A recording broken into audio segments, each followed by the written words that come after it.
India's number 1 varicose veins hospitals ఐబీసీను సంప్రదించండి. మీ నొప్పి లేని ప్రయాణాన్ని ప్రారంభించండి. మన ఇంట్లో గ్యాస్ బండ రూపంలోనే ఒక బాంబు ఉంది అనుకుంటున్నారు కదా, కాదు.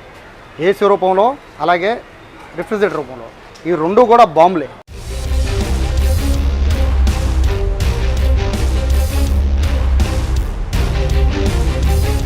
నిన్న చార్మినార్లో జరిగిన ఘటన చూసాం కదా, చాలా దారుణమైన ఘటన. ఏసీ కంప్రెషర్ పేలిపోయి అందులో ఉన్న ఈ గ్యాస్ లీక్ అయిపోయి దాదాపుగా 17 మంది దుర్మరణం పాలయ్యారు. చాలా బాధాకరమైన ఘటన. 2 తెలుగు రాష్ట్రాలనే కాదు, దేశం మొత్తాన్ని కూడా కదిలిచేసింది.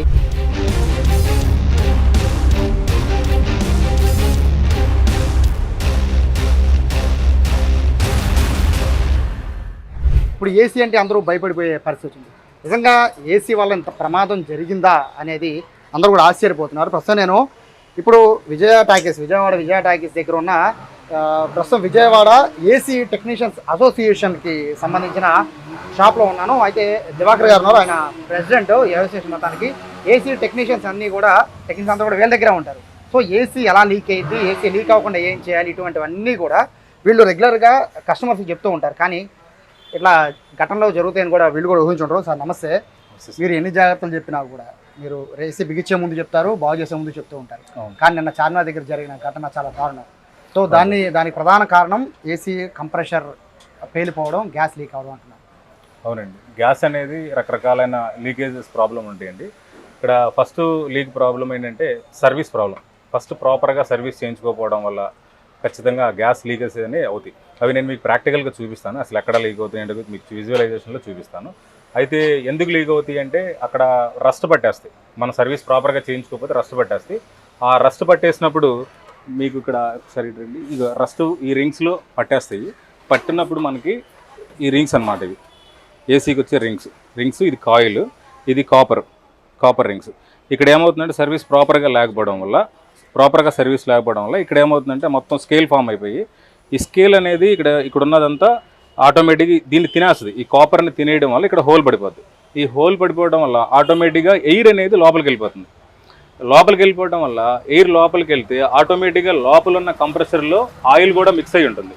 ఆయిల్ మిక్స్ అవ్వడం వల్ల ఏమవుతుందంటే ఆటోమేటిక్గా మనకి ఎప్పుడైనా సరే ఆయిల్ లోపల కంప్రెసర్లో రొటేట్ అవుతున్నప్పుడు ఆయిల్ ప్లస్ మన ఆక్సిజన్ రెండు మిక్స్ అయితే ఆటోమేటిక్ ఫైర్ అనేది జనరేట్ అయిపోతుంది. అది ఫుల్ కంప్రెస్ అయినప్పుడు ఆటోమేటిక్ ఫైర్ అనేది జనరేట్ అవుతుంది. ఆ విధంగా ఏసీలు అనేవి బ్లాస్ట్ అవుతాయి. ప్లస్ అదిగాక ఇప్పుడు ఏమైందంటే పాత రోజుల్లో మనకి ఏసీలు చాలా తక్కువ, బ్లాస్టింగ్స్ అనేవి మనం చాలా తక్కువ చూసాం. ఇప్పుడు ఈ మధ్య కాలంలోనే బాగా ఎక్కువ చూస్తున్నాం. అదిగాక ఏంటంటే మనం ఇప్పుడు మేము పెట్రోలియం గ్యాసెస్ అంటున్నాము.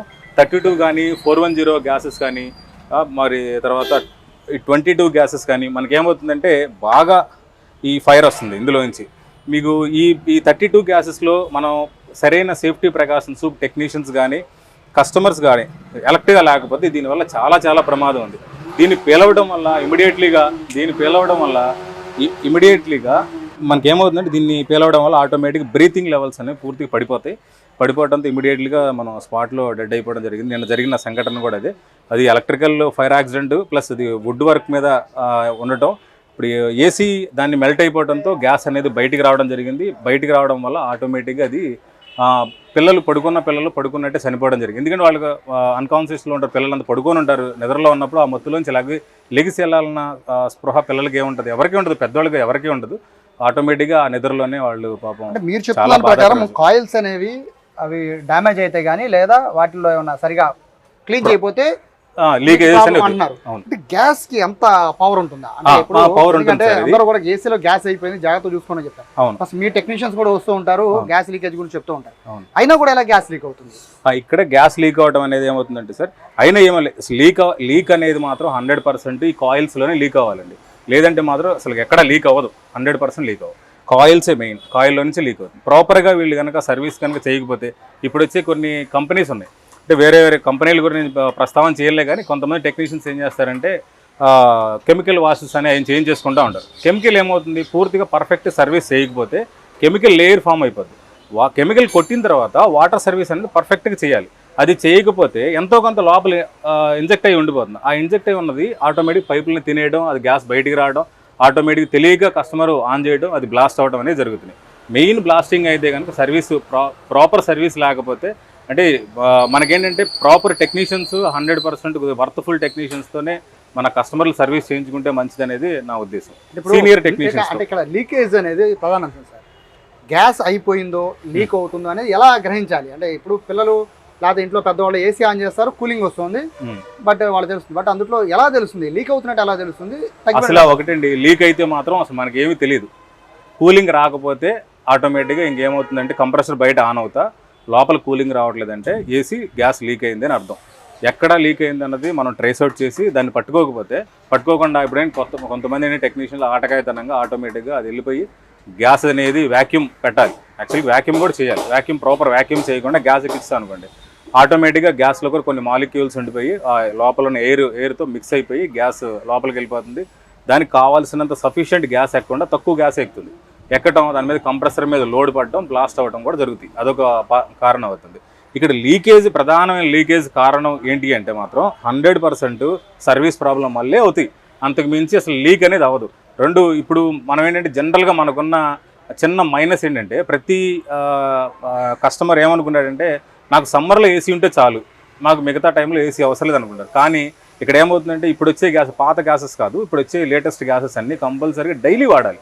వాడకపోతే ఏమవుతుంది అంటే ఆటోమేటిక్గా ఏదైతే గ్యాస్ ఉందో అట్లా స్టాగ్నేట్ అయిపోయిన గ్యాస్ కాపర్ పైపుని తినేస్తూ ఉంటుంది.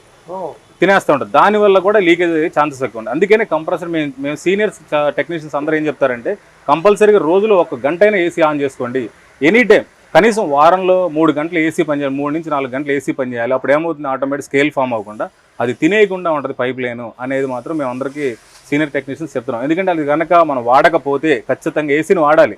ఇప్పుడు వచ్చే గ్యాస్ వాడకపోతే స్టాగ్నేట్ అయిపోయి ఆటోమేటిక్ కెమికల్ రియాక్షన్ జరుగుతుంది. అంటే ఇప్పుడున్న గ్యాసెస్ లో సార్ అంటే ఇదివరకు ఫైర్ అయ్యేవి కాదు కదా గ్యాస్. అవును. ఇప్పుడు ఎందుకు ఫైర్ అవుతున్నాయి? ఇప్పుడు ఇవన్నీ పెట్రోలియం గ్యాసెస్ ఇవన్నీ ఆటోమేటిక్గా ఓజోన్ పొరకి ఎఫెక్ట్, కార్బన్కి సంబంధించిన కంట్రోల్ చేయాలనే ఉద్దేశంతో ఓజోన్ పొరకి మనకి ఎఫెక్ట్ అవ్వకుండా ఉండాలనే ఉద్దేశంతో ఈ గ్యాసెస్ అనేవి ఇప్పుడు మనకి ఇంట్రడ్యూస్ చేయడం జరిగింది. దీనివల్ల 32 గ్యాస్ వల్ల ఏంటంటే మనకి ఓజోన్ పొరకి ఎఫెక్ట్ ఉండదు మెయిన్. దానివల్ల అందుకని 32 గ్యాసెస్ అనేవి మనం వాడుతున్నాం.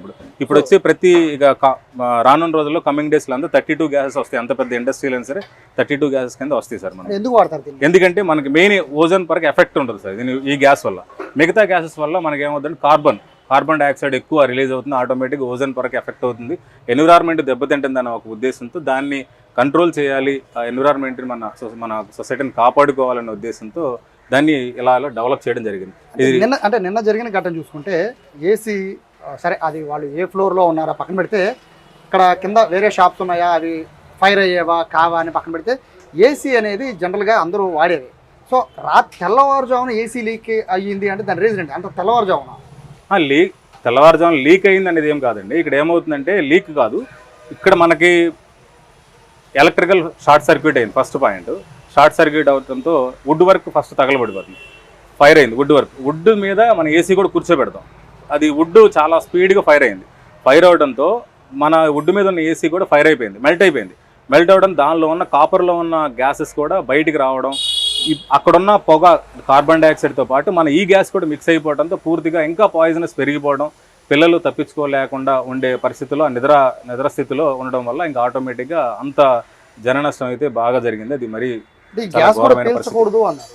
చాలా కష్టం, పీల్చకూడదు సార్. మన పాయిజన్తో సమానమే సార్, ఈక్వల్ టు పాయిజన్ సమానం సార్. అంటే ఇప్పుడు మనకి చాలా చెన్నైలో కానీ తర్వాత మనకి చాలా కొన్ని మెయిన్ మెట్రోపాలిటన్ సిటీస్లో కొన్ని ఫ్రిడ్జ్లు కూడా పేలిపోయి చనిపోయిన ఘటనలు కూడా మన దృష్టికి వచ్చినాయి. చాలా జాగ్రత్తగా మనం మెయింటైన్ చేయాలి. ఏదో ఆటకాయతనంగా ఫ్రిడ్జ్ల దగ్గర ఉండకూడదు, చాలా కేర్ఫుల్గా ఉండాలి. ఇప్పుడు చాలామంది ఏంటంటే ఫ్రిడ్జ్ల్లో చాంబర్లు ఐస్ పట్టే కానీ చాకులతో పొడి చేస్తూ ఉంటారు. అది కూడా చాలా రాంగ్, అది చాలా జాగ్రత్తగా ఉండాలి. అలాంటి పనులు చేయకూడదు. డీఫ్రాస్ట్ బటన్లు ఉంటే ఆ డీఫ్రాస్ట్ బటన్ నొక్కుంటే మొత్తం ఐస్ అంతా కరిగిపోతుంది. లేదంటే కనుక ఒక టెక్నీషియన్ పిలిచి వాడు 500 ఇస్తే వాడే సర్వీస్ ఛార్జ్ చేసి వెళ్ళిపోతాడు. ఆ 500 ఇవ్వడం దేనికని కస్టమర్ ఏం చేస్తాడంటే ఐసే కదా మనం పొడి చేస్తూ వచ్చేస్తుందని చెప్పి అదొక ఫన్నీగా అనుకొని దాన్ని పొడి చేస్తారు. దానివల్ల చాలా డేంజరస్ అవుతుంది. సమ్మర్లో జరుగుతున్న యాక్సిడెంట్స్లో ఈ యాక్సిడెంట్ కూడా మోస్ట్లీ ఈ ఫైర్ యాక్సిడెంట్ ఎక్కువ అండి. చాలా ఏళ్లలో.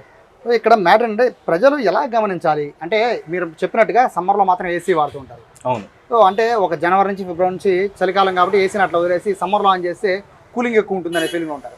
సో ఎప్పుడెప్పుడు సర్వీస్ చేయించుకోవాలి, ఎలాంటి పరిస్థితుల్లో సర్వీస్ చాలా మంది తెలియదు సార్. ఒకటండి, ఇప్పుడు మనం సర్వీస్ అనేది ఎవ్రీ రెగ్యులర్గా వాడే లెక్క అయితే ఎవ్రీ 3 monthsకి ఒకసారి కంపల్సరీ సర్వీస్ చేయించాల్సిందే.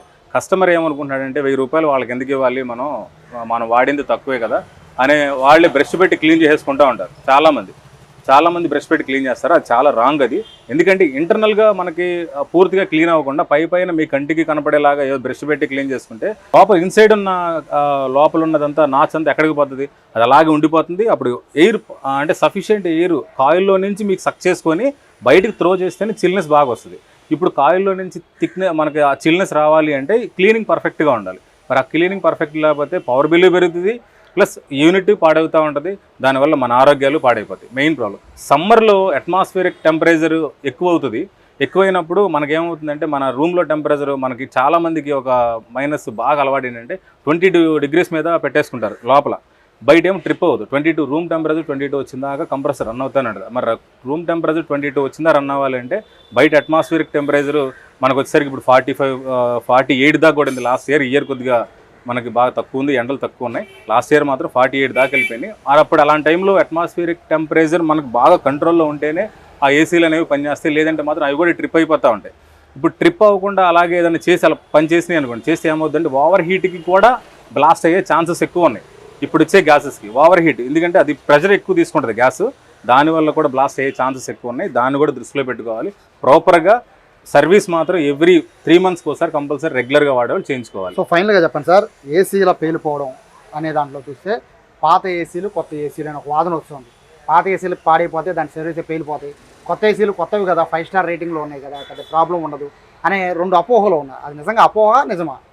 లేదండి, అపోహ అని కాదులే. కానీ ఇక్కడ ఏమవుతుందంటే ఏ ఏసీ అయినా ఫంక్షనింగ్ ఒకటేనండి. పాత ఏసీ లేదు, కొత్త ఏసీ, ఫంక్షనింగ్ అంతా ఒకటే.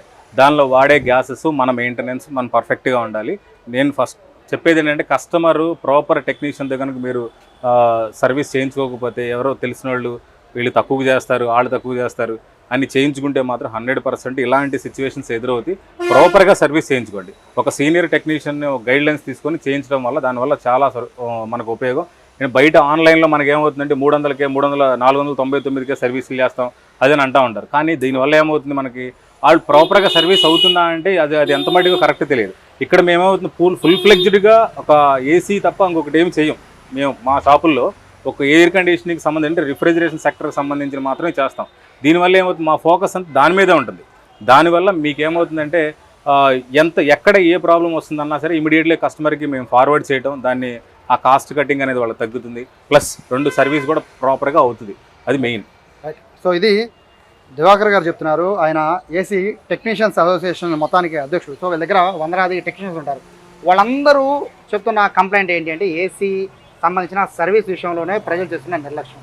ఆ నిర్లక్ష్యం వల్లే ఇటువంటి గ్యాస్ లీకేజీలు కానీ కంప్రెషర్ పేలిపోవడం లాంటివి జరుగుతున్నాయి అన్నారు. ఖచ్చితంగా క్రమం తప్పకుండా పాత ఏసీనా కొత్త ఏసీనా అని పక్కన పెడితే క్రమం తప్పకుండా ఏసీలని కనుక మనం సర్వీసింగ్ చేస్తూ ఉంటే ప్రమాదాలు నివారించవచ్చు అని చెప్తున్నారు. నిన్న జరిగిన ఘటనలో అయితే 17 మంది చనిపోవడానికి ప్రధాన కారణం ఏసీకి ఉపయోగించే కంప్రెషర్లో నింపే ఈ గ్యాస్. సో వీటిని దృష్టిలో పెట్టుకొని సమ్మర్ కదా అని లైట్ తీసుకోకుండా ఖచ్చితంగా ఏసీ సర్వీస్ మీద ప్రజలంతా దృష్టి పెట్టాలని చెప్పి సుమన్ టీవీ కోరుకుంటుంది.